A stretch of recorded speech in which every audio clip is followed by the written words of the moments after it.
कैसे मोहन ने मूसा की तरह अपने इलाके के मजदूर को गुलामी के जंजीरों से आज़ाद कराया। आइए इस अद्भुत कहानी को देखते हैं।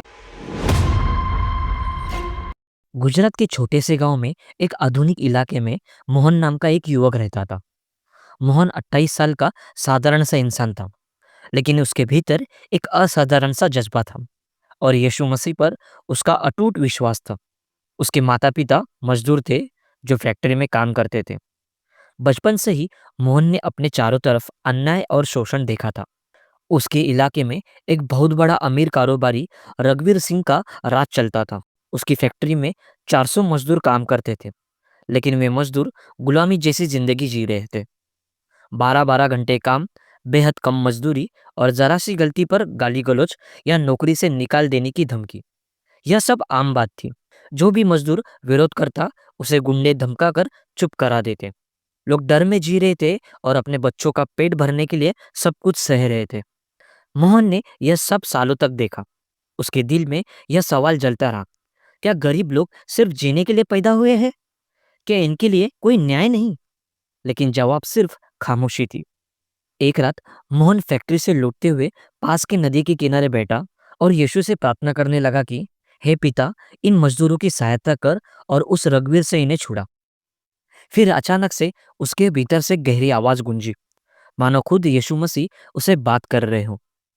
आवाज कह रही थी कि मोहन सुन, अब वक्त आ गया है। इन मजदूरों को इस जुल्म और गुलामी से आजाद कर। डर मत, मैं तेरे साथ हूं। मोहन चौंक गया। उसने चारों तरफ देखा, पर कोई नहीं था। फिर उसने सोचा कि यह परमेश्वर की वाणी होगी। वह उठा और घर चला गया। कुछ दिनों तक बेचैन रहा। आखिरकार उसने फैसला कर लिया, चुप रहना अब पाप है। मोहन ने मजदूरों से मिलना शुरू किया। वह रात में उनके घरों में जाता, चुपचाप बैठकों का आयोजन करता और उन्हें समझाता कि भाइयों बहनों, हम गुलाम नहीं। अगर हम सब एकजुट हो जाए तो रघुवीर जैसे कोई ताकत हमें नहीं रोक सकती। परमेश्वर हमारे साथ है। शुरुआत में मजदूर डरते थे। उन्हें लगता था कि रघुवीर के खिलाफ जाना मौत को दावत देने जैसा है। लेकिन मोहन की ईमानदारी और हिम्मत धीरे धीरे सबके दिल में उतरने लगी। जब रघुवीर को पता चला कि मजदूरों में कोई बगावत फैल रही है, तो उसने मोहन को बुलाया। अपने आलीशान बंगले में बैठा रघुवीर गरज कर बोला, तू कौन होता है बे मेरे काम में दखल देने वाला? ये लोग मेरे पैसे से पलते हैं। अगर तूने ज्यादा आवाज उठाया ना, तो फिर तेरे घर के दरवाजे बंद कर दूंगा, याद रखना। मोहन ने शांत स्वर से कहा, ये लोग इंसान हैं, तुम्हारी फैक्ट्री की मशीन नहीं।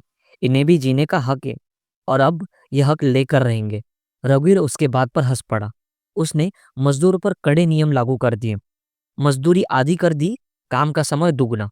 मजदूरों में डर फैल गया। कई लोग मोहन से दूरी बनाने लगे, लेकिन मोहन ने हार नहीं मानी। वह हर रोज घर पे प्रार्थना करता और मजदूरों का हौसला बढ़ाता। वह कहता, डरने से कुछ नहीं बदलेगा, परमेश्वर न्याय के साथ है। जब हम मिलकर खड़े होंगे तब बदलाव आएगा। कुछ दिनों बाद फैक्ट्रियों में अजीब सी घटना होने लगी। मशीनें बिना वजह खराब हो जाती, गोदाम का अनाज सड़ जाता, पानी की टांकियों में बदबू आने लगती। लोग कहते यह सब बस खराब किस्मत है, लेकिन मोहन जानता था कि यह परमेश्वर का संकेत है। लेकिन रघुवीर का अहंकार इतना बड़ा था कि उसने इस संकेतों को मजाक समझा। उसने मजदूरों पर और जुल्म बढ़ाया। लेकिन जब इलाकों में एक भयंकर तूफान आया, फैक्ट्री की दीवारें हिलने लगी और बिजली गिरने से कई मशीनें जल गई, तब रघुवीर को लगा कि यह कोई अदृश्य ताकत उसके खिलाफ है। डर के मारे उसने सभी मजदूरों को जाने देने का ऐलान किया। मोहन के नेतृत्व में सभी मजदूर अपने बच्चे, बुजुर्गों और सामान के साथ इलाका छोड़ने लगे। यह जुलूस देखकर रघुवीर हैरान रह गया। लेकिन जैसे ही मजदूर इलाके की सीमा पर पहुंचे, रघुवीर का दिल फिर बदल गया। उसने अपने गुंडों को आदेश दिया कि मजदूरों को रोककर वापस लाओ। मजदूरों का काफिला तब तक एक बड़ी नदी के किनारे पहुंच गया था। सामने नदी का बहाव बहुत तेज था और पीछे गुंडों की भीड़। मजदूर घबरा गए, बच्चे रोने लगे। किसी को समझ नहीं आ रहा था कि आप क्या करें। मोहन ने आसमान की ओर हाथ उठाकर कहा, हे यीशु मसीह, आपने यहाँ तक पहुंचाया, अभी हमें बचाइए। तभी चमत्कार हुआ। नदी का बहाव अचानक बहुत धीमा हो गया। पानी के बीच में से एक सुरक्षित रास्ता बन गया।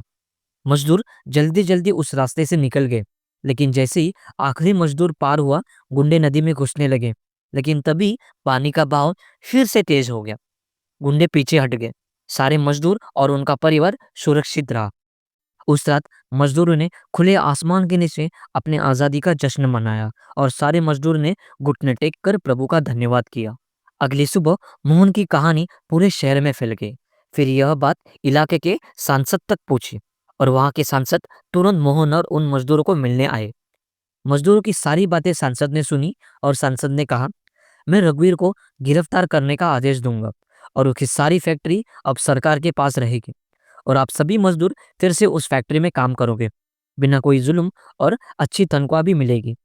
आप सभी का खाना, पीना, रहना और बच्चों की पढ़ाई का खर्च सरकार करेगी।